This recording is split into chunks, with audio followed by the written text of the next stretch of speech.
ABC Actu. ABC Actu, c'est l'essentiel de l'information. ABC Actu, c'est la politique, l'économie, le social, la culture, la religion, la science, la technologie, le développement et les divers. ABC Actu, l'essentiel de l'information pour vous, FM Prêt.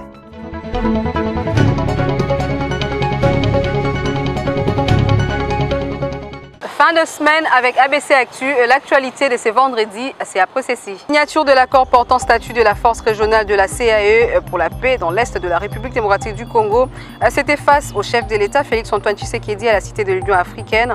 Éléments à suivre dans ce journal. Pénurie des carburants à Kinshasa, le ministère des hydrocarbures annonce l'augmentation de stock de stations de service jusqu'à 1300 mètres cubes dès ce vendredi. Éléments à suivre dans ce journal.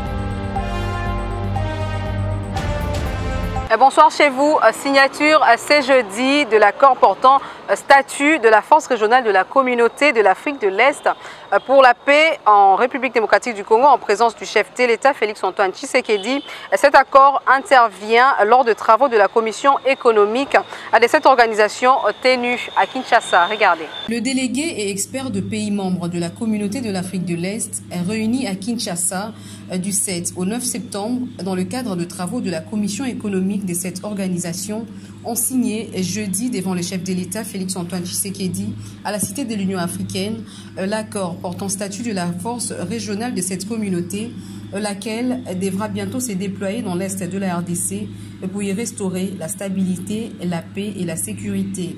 La signature de cet accord est intervenue au cours de l'audience que le chef de l'État a accordée jeudi dans la soirée à ses délégués de la CAE venus lui présenter leur civilité et lui exposer les motivations de leur visite en RDC. Christophe Lutundula Apala, vice-premier ministre, ministre des Affaires étrangères, qui a conduit la dite délégation auprès du chef de l'État, a déclaré au sortir de l'audience que le déploiement de cette force se fera en exécution de la volonté politique exprimée par tout le chef d'État de la communauté, à savoir de régler définitivement la question de la stabilité, de la sécurité et de la paix dans la région des Grands Lacs au sein de la communauté. Il a ajouté que la rencontre avec le chef de l'État était une occasion pour recevoir de lui des conseils et des directives en ce qui concerne la matérialisation de l'adhésion de la RDC au sein de la communauté. Présent, pris part à cette rencontre avec le chef de l'État, Makaria Kamau, envoyé spécial du président kényan au processus de Nairobi, et Dr Peter Matuki, secrétaire général de la CAE, et les professeurs Serge Chibangu, un mandataire spécial du président de la République Félix-Antoine Tshisekedi. Les travaux de la mission économique de la CAE, ouverts mercredi dernier à Béatrice Hotel à Kinshasa, vont se clôturer. C'est vendredi. La pénurie de carburant observée ces derniers jours à Kinshasa était au centre d'une réunion de crise ce vendredi entre le ministre des Hydrocarbures Didier Boudimbu et les entreprises opérant dans la logistique pétrolière CEP Congo et l'Erescom. Au cours de cette réunion, il était question d'examiner non seulement la possibilité de revoir le plan de contingence en vigueur, mais aussi d'augmenter la quantité de distribution pour soulager tant soit peu pour la population quinoise. Autre bonne nouvelle pour le quinoa, c'est qu'un autre bateau commandé par le gouvernement arrive ce 11 septembre avec 28 tonnes métriques d'essence. En attendant, déjà ce vendredi 9 septembre, 1300 mètres cubes seront livrés aux stations-service afin de servir la population. Laetitia Bena Kabamba, ministre provinciale de l'Environnement de la ville de Kinshasa, poursuit le suivi de l'opération Coup de poing qui vise à assainir les grandes artères de la ville. C'est dans ce sens qu'elle a effectué une descente sur terrain à Kintambo le jeudi 8 septembre. Roski Misenga. Elle passe la majeure partie de son temps sur le terrain qui est dans son bureau. Elle, c'est Laetitia Bena Kabamba, ministre provinciale de l'Environnement de la ville de Kinshasa. Le suivi de l'opération Coup de poing qui vise à assainir les grandes artères de la ville de Kinshasa est à l'étape de la commune de Kintambo. C'est dans ce cadre qu'une descente sur terrain a eu lieu le jeudi 8 septembre, accompagnée de la bourgmestre de Kintambo, Inona Fatou, ainsi que des lignes spéciales de protection de l'environnement. Les restaurants de fortune, terrasses, salons de coiffure, garages et autres constructions situés le long de l'avenue Kassavubu, dans son tronçon comprise entre la station Macampagne et le rond-point magasin, ont été dégagés par les équipes de la police de l'environnement.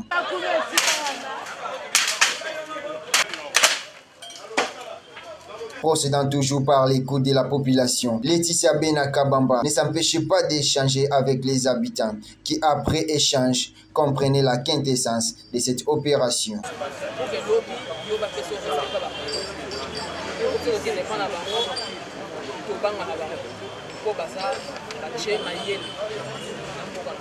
La gardienne de Kinbo Peto s'est exprimée à la fin de sa longue journée de travail sur terrain en ces termes. Alors les lobes, tous la commune à Kitambo, tous la commune Missoussou, tous la bourgmestre et na équipe notamment unité spéciale à protection environnementale. Je pense que tout le barambala nambala kin ezabana kin to bank samlinga azati. Ba condition oyo bino ba kino bozoninga pour vivre nango o esimba ko bino moko to pe biso nyonso to chama ele na likambo yango ko salite soki eza na ville ya Kinshasa eza soni na biso nyonso. Soni kozongela voisin te eza biso moko. Na yango na sengi na population nyonso esike ezwameli surprise ezati. Ba équipe nanga ba sali presque 2 mois bazo tourner partout pour la sensibiliser notamment dans ba emprise. Oyo aza na boutique aza na ligablo topé eloko oyo atongi de façon anarchique pour la ba caniveau to likola ba collecteur aka moite po biso to koleka to na ba tracteur to na ba pelle to na ba biloko nyonso to zo buka pe to kolongola ko buka wana eza façon pour sensibiliser pe ba oyo to buki to peso za boso do bango to magasin to convoquer bino na unité spéciale to pesi bino amende to bukite parquet et cause dossier pe au sala musala. Déterminée à assainir la ville de Kinshasa, la ministre provinciale de l'Environnement Laetitia Bena Kabamba poursuivra l'opération dans les communes restantes dans les prochains jours. Envolons-nous à présent vers la province du Kasaï central. La campagne de sensibilisation et de scolarisation des enfants a été lancée sur la place de l'Indépendance par les vice-gouverneurs de la province. Une campagne qui sera financée par l'UNICEF à travers toute la province du Kasaï central. Regardez. Le go de la campagne de sensibilisation et de scolarisation des enfants est donné par le vice-gouverneur du Kasaï central. C'est sur cette note que je lance officiellement la campagne. Devant plusieurs personnalités présentes à cette cérémonie, José Mbouyi, directeur provincial d'intérim de l'EPST Kasaï central, a martelé sur le fait que cette campagne est un geste qu'apporte l'UNICEF, partenaire du secteur éducationnel en République démocratique du Congo. Geste que l'UNICEF, notre partenaire, est en train de nous apporter pour le développement tant souhaité par le gouvernement provincial dirigé par son Excellence John Kabeya et une solution à la vision de son Excellence Félix Antoine Tshisekedi Tshilombo, président de la République, chef de l'État, qui fait la gratuité de l'enseignement primaire, socle de son quinquennat. Une occasion pour le chef des bureaux de l'UNICEF Grand Kasaï d'interpeller les parents sur la nécessité d'envoyer les enfants à l'école. Les parents sont les premiers acteurs essentiels de la scolarisation des enfants. Cette occasion m'est offerte à nouveau de leur rappeler que le temps est venu d'aller inscrire leurs enfants en âge scolaire qui traînent encore à la maison, filles et garçons, en première année et dans toutes les classes du primaire sans distraction aucune, car l'école est le lieu de préparation de l'avenir et du développement.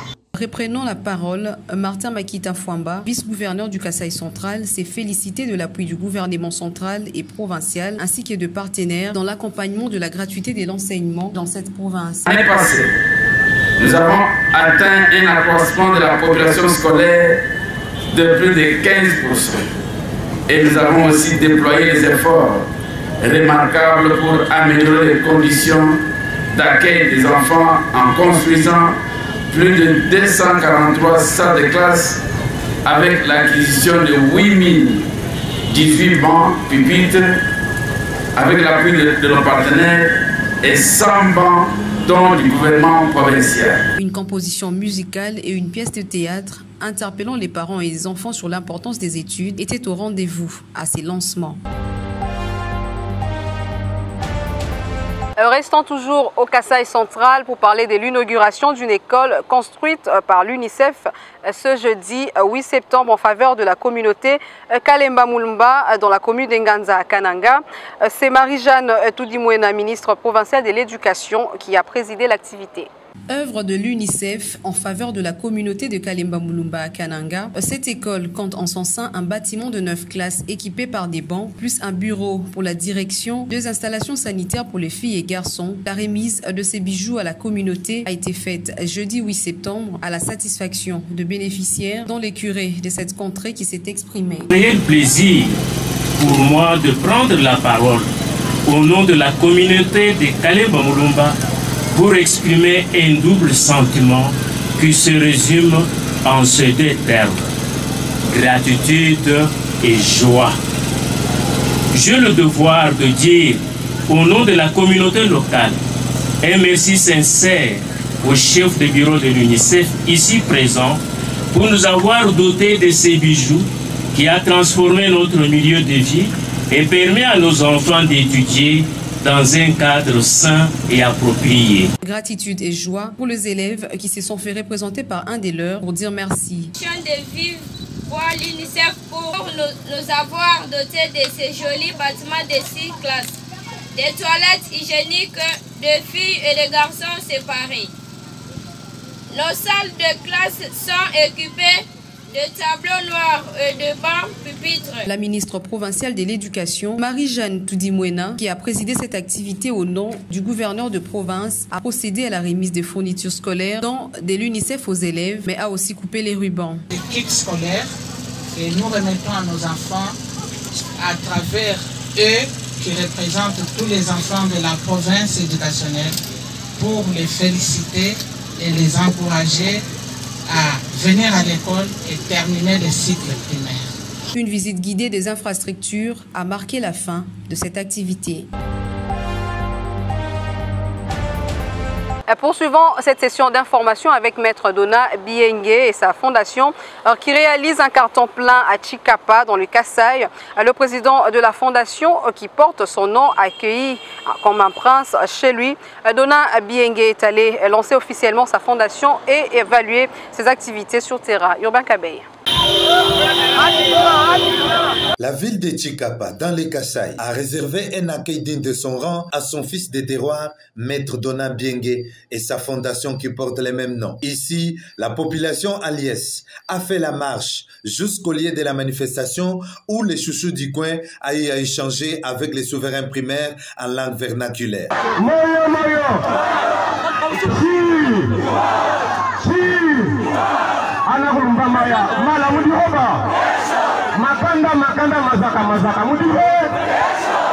Maître Donat Bienge a profité de l'occasion pour lancer officiellement sa fondation qui existait déjà il y a belle lurette. Le but de ma descente à Chikapa, c'était d'évaluer les activités de ma fondation. Il y a déjà une année, nous avons créé une fondation qui est dénommée Fondation Donat Bienge. La fondation a déjà commencé à poser quelques activités dans la province du Kasaï.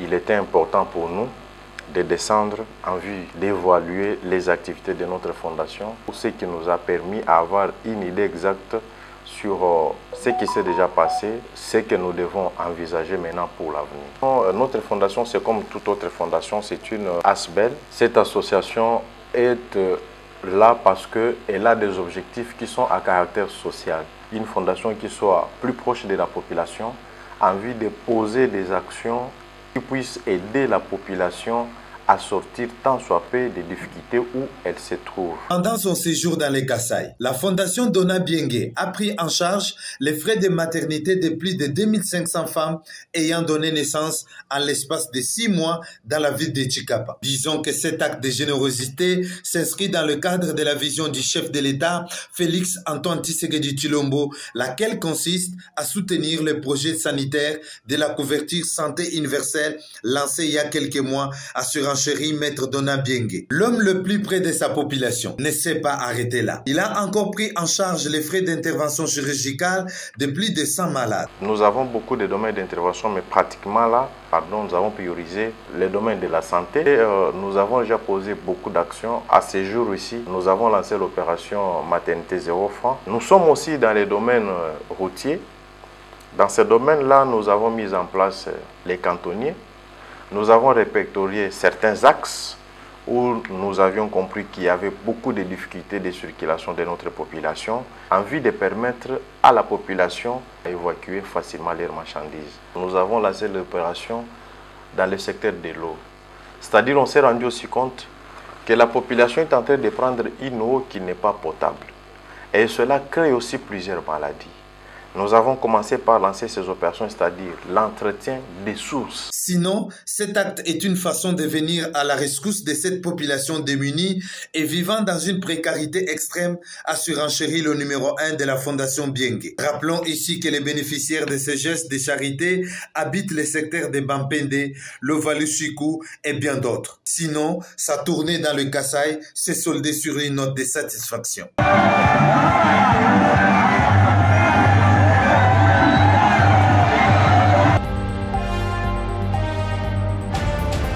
À présent, ouvrant le registre sport, Coupe d'Afrique de Nations U23 Maroc 2023, la République démocratique du Congo affûte ses armes pour retrouver la compétition dans cette catégorie pour la toute première fois de son histoire.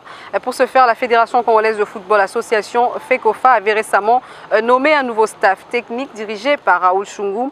Ce vendredi, il s'est tenu la toute première réunion entre le staff technique et la FECOFA. Question de planifier la préparation de l'équipe. Papi Kimoto, coach adjoint, nous fait le point. Le matin, on avait une prise de contact avec son technique nationale qui nous a signifié par la voie oralement qu'on est là, on nous a donné la charge de faire la sélection et travailler pour essayer un peu de bâtir une équipe compétitive. Et voilà le message qu'a voulu passer le directeur technique national. Et on a capté et on s'est mis au travail déjà dès l'après-midi pour un peu travailler les 4 points qu'on avait à travailler avant le début des activités.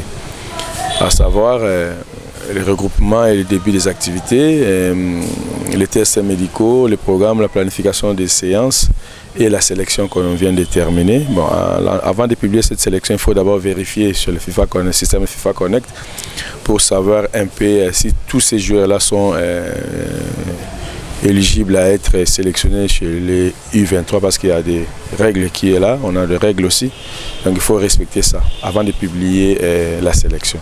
Voilà un peu ce qu'on a eu à travailler, on s'est mis d'accord tout le monde, on a travaillé en symbiose, on a trouvé le meilleur du moment malgré qu'il n'y a pas de championnat, on a basé sur des équipes qui sont en championnat, des grandes équipes qui jouent la Coupe d'Afrique, ainsi que des équipes phares pour faire une bonne sélection. Et essayer de bâtir une équipe au plus vite possible parce qu'on n'a pas le temps.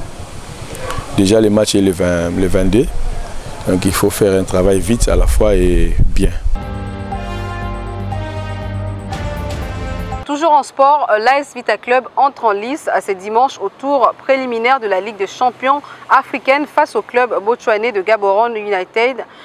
En séjour depuis le début de la semaine en Afrique du Sud, c'est ce vendredi que l'équipe chère à Bestine Kazadi a rejoint par véhicule la ville de Gaborone au Botswana. La rencontre prévue ce dimanche à 17h sera donc le tout premier match de l'AS Vita Club, faute du retard dû au début du championnat national en République démocratique du Congo. Ainsi s'achève cette session d'information. On prend le rappel de titre. Signature de l'accord portant statut de la force régionale de la CAE pour la paix dans l'Est de la République démocratique du Congo. C'était face au chef de l'État, Félix-Antoine Tshisekedi, à la cité de l'Union africaine, élément que vous avez suivi dans ce journal. Pénurie des carburants à Kinshasa, le ministère des hydrocarbures annonce l'augmentation de stock de stations-service jusqu'à 1300 mètres cubes dès ce vendredi, élément que vous avez également suivi au cours de ce journal. C'en est fini pour ce numéro d'ABC Actu. Retrouvez-nous sur YouTube et sur Facebook.